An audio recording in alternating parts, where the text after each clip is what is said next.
খাওয়ার জন্য। তুই সমুদ্র থেকে আমার জন্য একটা বড় কচ্ছপ ধরে দিয়ে আয়। দাদি, তোমার কথা আমি ভুলবো না। আজই তোমার জন্য সেই বড় কচ্ছপ ধরে নিয়ে আসব। সমুদ্র, আমি আসতেছি। দাদি, এইটাই হবে তোমার জন্য। যত বড়ই হোক আমি ধরেই নিব। থাম। Oh no!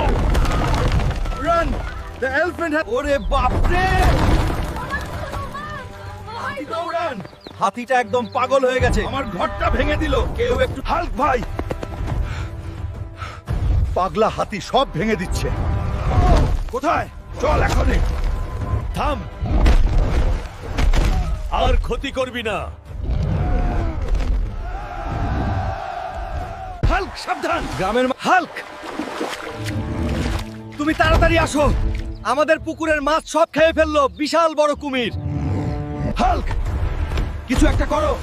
আমাদের সব মাছ শেষ হয়ে যাবে। এই কুমিরকে আজ আমি ঠিক করে দিব। হাল্ক, সাবধান! গ্রামের মাছ খেয়ে ফেলবি, আজ থেকে এখানে আসবি না। হাল্ক বাঁচাইছে! হাল্ক বাঁচাইছে! বন্ধুরা, সব সময় গ্রামের যত্ন নিও। আমি খবরটা জানাতে যাব, না হলে এই হাঙর সব মাছ খেয়ে ফেলবে। হাল্ক ভাই, পুকুরে হাঙর ঢুকে গেছে, সব মাছ খেয়ে ফেলতেছে। একবার গিয়ে দেখেন।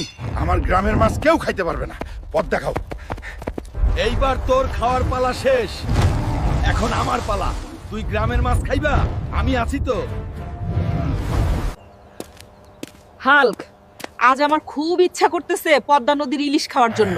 তুই আমার জন্য একটা ইলিশ মাছ নিয়ে আয়।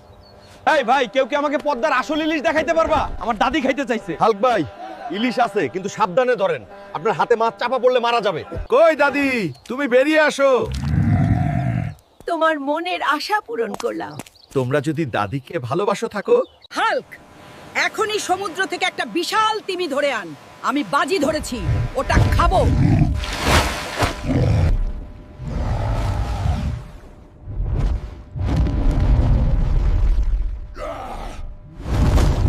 চল তুই আমার সাথে। আমার দাদি বলছে তোকে বাজি করে খাবে। আজ তোকে নিয়ে যাব আমার সাথে। এই যে দেখো দাদি, তোমার মনের আশা পূরণ করলাম। তোমরা দাদিকে ভালোবাসলে চ্যানেলটি সাবস্ক্রাইব করতে ভুলে যেও না। আজকে আমার বাবা আসবে, বাজার থেকে সবচেয়ে বড় কাঁঠাল নিয়ে আসো। যেন দেখে খুশি হয়। He must find the biggest jackfruit for his father-in-law. এত ছোট ছোট কাঁঠাল আমারে আর হবে না। আমার বিশাল বড় 1000 কেজি ওজনের কাঁঠাল লাগবে। এই তো আমার শ্বশুরের জন্য পারফেক্ট কাঁঠাল। দেখেন, আপনার জন্য গ্রামের সবথেকে